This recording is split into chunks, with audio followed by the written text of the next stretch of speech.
Hi bazala bakamzitho, welcome to Umgosi noMagatsheni. I am uMagatsheni. Umgosi wethu namhlanje bazala bamzitho, it's about uMusa Mseleku. Yesterday episode of Uthando Nesithembu, uMusa Mseleku, I think they gave us clarity what is happening, because between umshado kaMusa noMakhwela, is uMakhwela a girlfriend or a wife? And then now we all know that uMakhwela unkosikazi kaMusa Mseleku because of the clip abayivezile singakaze yayibona ethathwe 2023 December. uMusa Mseleku acela abakhongi bakhe ukuthi bayomkhongela kiboMakhwela. I don't know why uMakhwela bekathi kumamakhe ucela amkhulumele nobabakhe, because babakhe noMusa, they have never met, and it seemed like uMakhwela is a girlfriend, so it made a bit of confusion. And I don't know why last week uMakhwela was not allowed, because sakankosikazi maybe ukuthi uMusa Mseleku akakatshela amanye amakhosikazi, and I don't know uMakhwela izofila kanjani. But into I wanted us to talk about bazala bamzitho is amalobolo kaMakhwela. Musa Mseleku yesterday uthe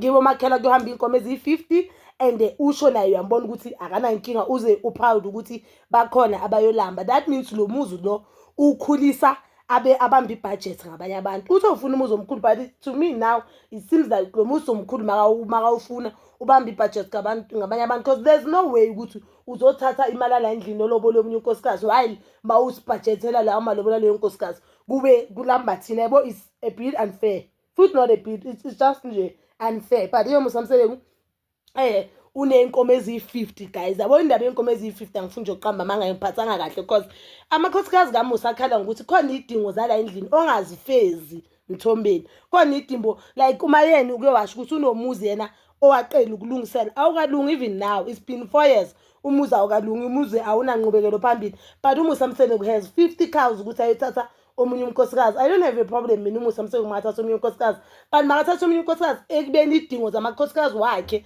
lawa khona zibe zifezekile. Cabanga 50 cows guys, that means it's 500,000 if isithi inkomo e-110,000, because we all know that inkomo, I don't think ikhona inkomo less than 10k guys. That means amalobolo kaMakhwela if inkomo ezihamba ngenyawo and lezo inkonyo zothengwa, that means kiboMakhwela nje kuyanjiswa 500,000 or more.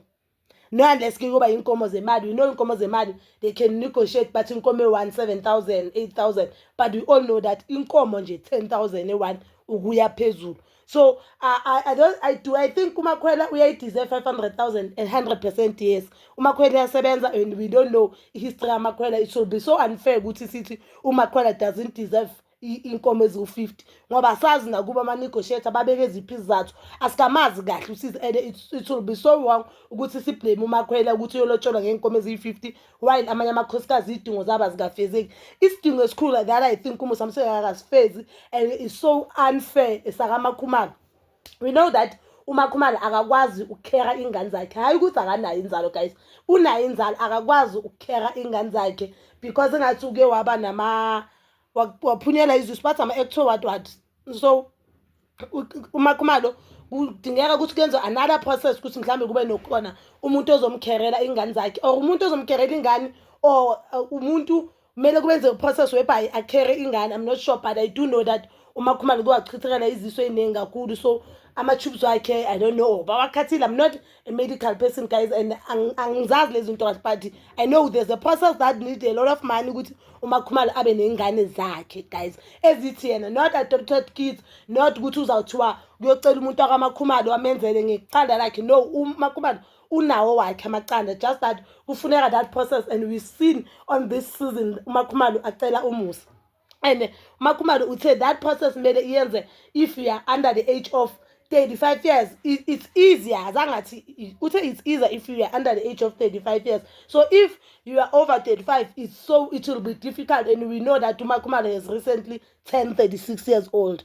So I feel as if uMusa Mseleku is selfish towards kakhulu uMakhumalo, because uMakhumalo has been supporting uMusa Mseleku. That's why I'm a Miami fan, but uMakhumalo has been supporting uMusa Mseleku. uMakhumalo amakhosikazi kaMusa amaningi aqabana naye, not because abo-wrong bakhe, abo-wrong abenziwa uMusa then yena ubhack up uMusa, you get me? So I feel as if uMusa Mseleku was wrong ukusho iprize kaMakhwela on national TV, because yomchatha namakhosikazi wakhe, and it is wrong ukuthi uMusa Mseleku athatha unumber 5 while idingo zamanye abantu ezingakathathwa. But bazala bamzitho, please do comment down below your thoughts, and please don't forget to like, subscribe, share, and hit that notification button. Nginithanda ukuya nokubuya.